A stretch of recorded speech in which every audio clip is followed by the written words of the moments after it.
Hello, আসসালামু আলাইকুম guys. আপনারা সবাই কেমন আছেন? আশা করছি ভালো আছেন। আল্লাহর রহমতে আমিও ভালো আছি। এই দেখুন, আমাদের এই মুরগিটাকে চিনতে পারছেন কি না? অক্টোবর 29 তারিখে ভিডিও করেছিলাম, একটা ডিম পেড়েছে। তো আজকে দেখুন অবস্থা কি করেছে, শরীরে পুরো আটা মেখে। দেখুন, আমি জানি না ও যে দুইটা ডিম পেড়ে রাখছে, আটার ডিব্বাটারে ঠুকরিয়ে ঠুকরিয়ে উঠিয়ে আটা ডিব্বাটা আলগা করে রেখেছিলাম, ওইটার ভিতরে যে বসে। দেখুন, আপনাদেরকে দেখাচ্ছি ও কি করেছে।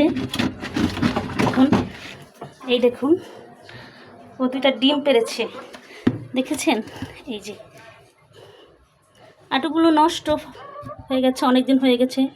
তো ভাবছি এগুলি ফেলে দিব, এর জন্য পরশু দিন দেখে মুখটা আলগা করে রেখেছিলাম। তো এইটারে ঠোকরাইতে ঠোকরাইতে আলগা করে কখন যে বসে, দেখুন দুইটা ডিম পেড়েছে। অবশ্যই এর জন্য দোয়া করবেন। ও 1 মাসের জন্য উমে বসছিল, তো ভাবছিলাম যে হয়তো এখনও উমে আছে, তো ডিম মনে হয় পারবে না। তো না, মাশাল্লাহ, দেখি 1 মাস পর শেষ হয়েছে। এই যে দেখুন, ডিমটা পারছে। তুমি ডিম পারছো ফুলঝুরি? ফুলঝুরি, আমার মেয়েটার জন্য সবাই দোয়া করবেন যেন সব ভালো থাকে, সুস্থ থাকে। তো ওর এই তো 7-8 মাস ধরে পালছি, এর আগের ভিডিও তো দেখিয়েছি।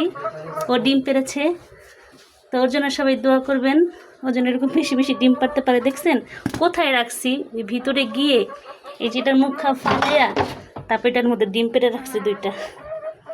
এতগুলো ভাত নষ্ট হয়ে গেছে, ফালাই দিব। তো ওর জন্য সবাই দোয়া করবেন। দেখেন, ওর শরীর পুরা আটা দিয়ে মেখে ফেলছে। তো সবাই ভালো থাকবেন, সুস্থ থাকবেন, আমার ফুলঝুরির জন্য দোয়া করবেন। আল্লাহ হাফেজ, আসসালাম।